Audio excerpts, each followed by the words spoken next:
We got to learn how to be controversial. See, controversial people say that's bad. It's not all bad. When it's centered around Jesus, controversial ain't bad. Look at your neighbor and tell him, be centered in Jesus. So now, he's not only controversial, he becomes an enemy. Let me talk to somebody. And not only does he become an enemy, now, right, he wants to come around the apostles. He wants to come around and hang out with Peter. And he wants to hang out with them. And they're like,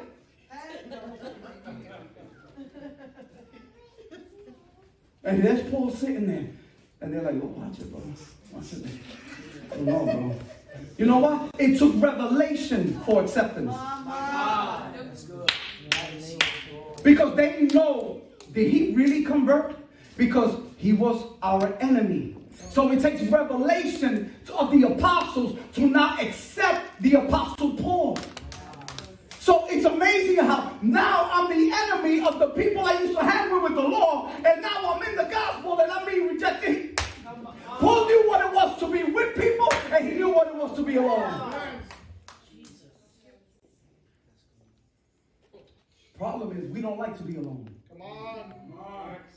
We don't like to be alone. We got to have somebody. Look at your neighbor and tell them, how are you? Now remember this. Paul wasn't there when Jesus raised Lazarus from the dead.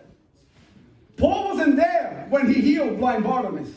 Paul wasn't there when Jesus was performing all these miracles. But now he's talking the same. He's trying to act like if he was there with them, but he was not. But when you meet Jesus, Jesus will make you feel like you make you feel like you've always been there. He never makes you feel like a reject. He accepted you, and when he accepts you, he makes you feel like you've always belonged.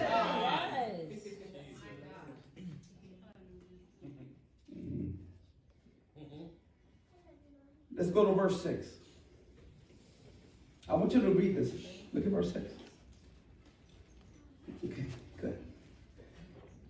I gotta use this. Come in, Lord. Okay, verse 6 says, for I am already being poured out as a drink offering, and the time of my departure is coming. Right?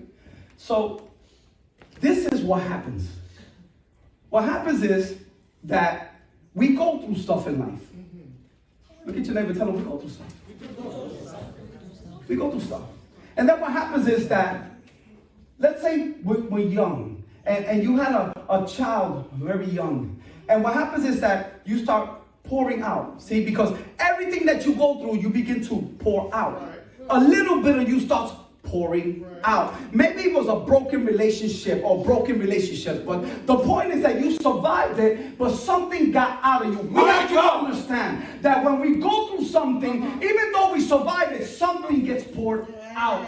Yeah. And then the more we go through things and the more people betray us, and things start pouring out. And you start doing ministry now, even though you're by yourself or with people, and things begin to start pouring out. And people wind up rejecting you and back talking you and talking about you, and things just start pouring out. And then when you come to look, the full cup that you had coming into Christ is very, very, very, very. I'm talking about even people when they're going through warfare, because even warfare takes something out. You survive the warfare, but something gets poured out of you. I'm trying to show you this because at the end, when Paul is saying, it's like I'm a cup and I'm being poured out. He's saying, I'm to my last drop. Jesus.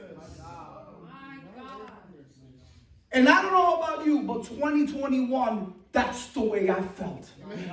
I felt that there was things that came my way, and things, it could have been in my marriage, right? See, because we have to understand, look at your neighbor and tell them you're a fighter.